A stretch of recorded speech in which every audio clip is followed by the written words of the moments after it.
Judul, Benda Keramat di Gubuk Tua. Di sebuah desa terpencil yang terletak di kaki gunung, ada sebuah cerita yang selalu diceritakan turun-temurun oleh para orang tua. Sebuah benda keramat yang dipercaya bisa memberikan kebal dan keabadian bagi siapapun yang memilikinya. Benda itu sering disebut sebagai benda abadi, karena menurut legenda, benda tersebut mampu memberi kekuatan luar biasa, bahkan melawan kematian. Namun, seiring berjalannya waktu, benda itu tak pernah ditemukan, dan hanya tinggal menjadi mitos yang menakutkan. Desa itu dulunya hidup dalam kedamaian, dengan warga yang saling mengenal dan berbagi kisah tentang benda keramat tersebut. Namun, ketenangan itu mulai terusik ketika seorang pemuda bernama Rudi, seorang pemuda desa yang cerdas namun penuh rasa ingin tahu, memutuskan untuk mencari benda tersebut. Keinginan untuk membuktikan bahwa legenda itu bukanlah hanya hayalan belaka mendorongnya untuk mencari dengan tekad yang membara. Rudi telah mendengar cerita tentang benda keramat itu sejak kecil. Menurut cerita nenek moyangnya, benda itu tersembunyi di dalam sebuah gubuk tua yang terletak jauh di hutan belantara. Gubuk itu dikenal oleh penduduk desa sebagai tempat yang angker dan dijauhi karena banyak yang mengatakan bahwa tempat itu dijaga oleh makhluk-makhluk halus. Namun, Rudi tidak peduli dengan cerita seram itu. Ia yakin, dengan keberanian dan ketekunan, ia bisa menemukannya.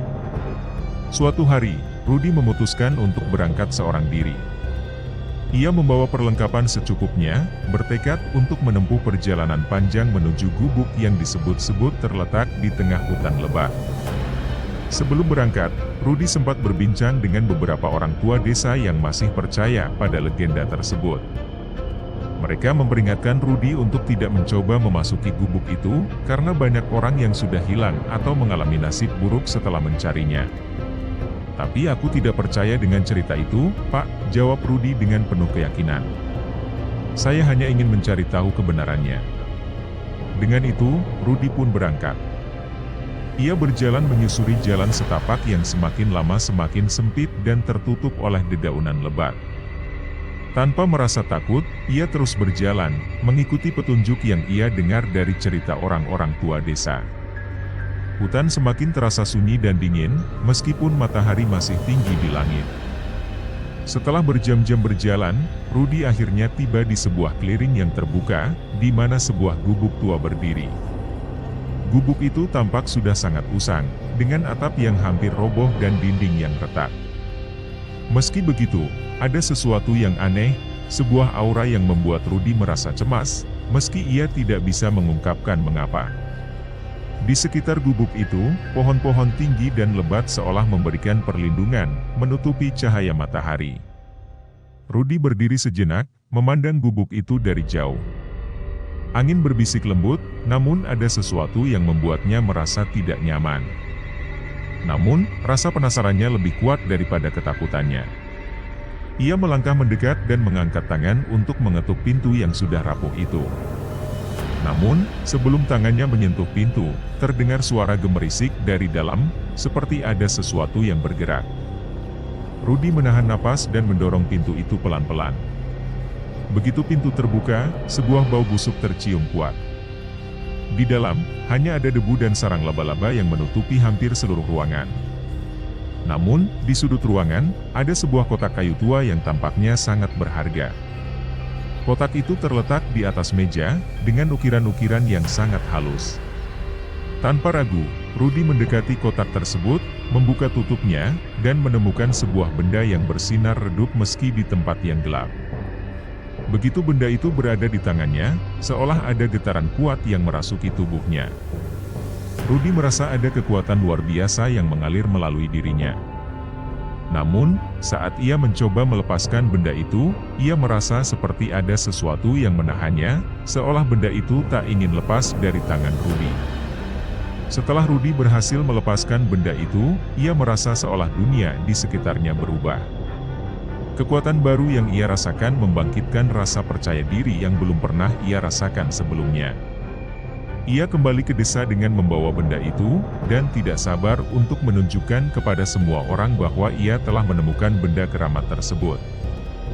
Namun, sejak ia mengenakan benda itu, kejadian-kejadian aneh mulai terjadi di desa. Pada malam hari, terdengar suara-suara aneh dari dalam hutan. Warga mulai merasa terancam, dan beberapa dari mereka mengatakan bahwa mereka melihat sosok misterius yang mengawasi desa. Tidak hanya itu, orang-orang yang mendekati Rudi mulai merasa tidak nyaman.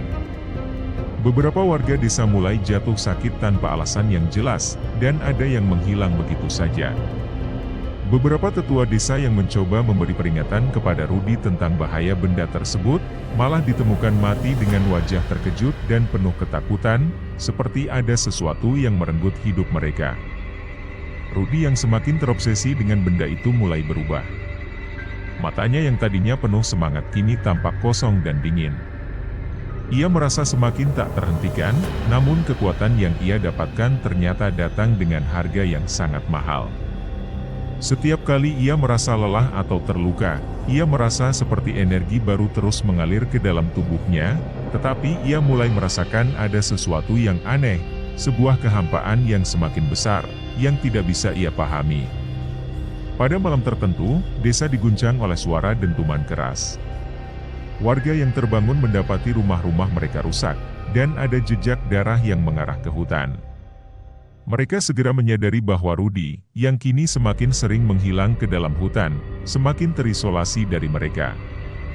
Hingga suatu hari, Rudi ditemukan tergeletak di pinggir hutan, dalam keadaan yang sangat mengerikan. Tubuhnya terlihat sangat kurus, kulitnya pucat dan pecah-pecah, seolah-olah ia telah kehilangan segalanya. Matanya yang tadinya tajam kini kosong, dan bibirnya mengeluarkan suara bisikan yang tidak dapat dimengerti. Ketika beberapa warga mendekat, mereka merasakan aura yang sangat berat dan menakutkan. Salah seorang warga yang paling bijaksana, Pak Samsu, mencoba berbicara dengan Rudi, berharap bisa menyadarkan pemuda itu. "Rudi, apa yang terjadi denganmu? Apa yang telah benda itu lakukan padamu?" tanyanya dengan suara gemetar.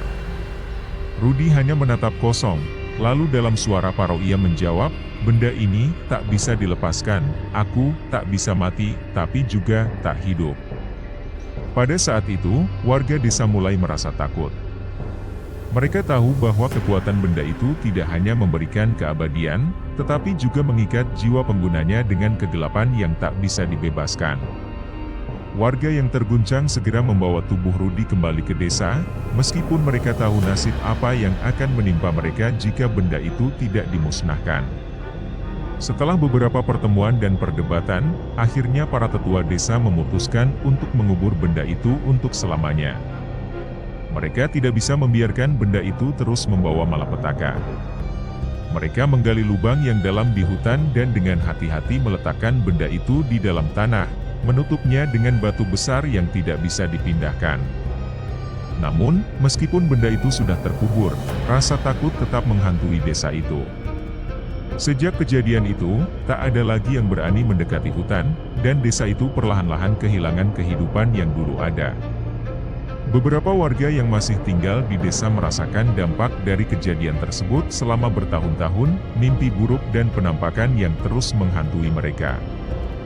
Kisah tentang benda abadi dan Rudi yang menjadi tumbal kekuatannya tetap menjadi legenda yang dikenang di desa itu. Dan meskipun benda keramat itu terkubur, orang-orang tetap mengingatnya sebagai simbol dari kekuatan yang harus dijauhi.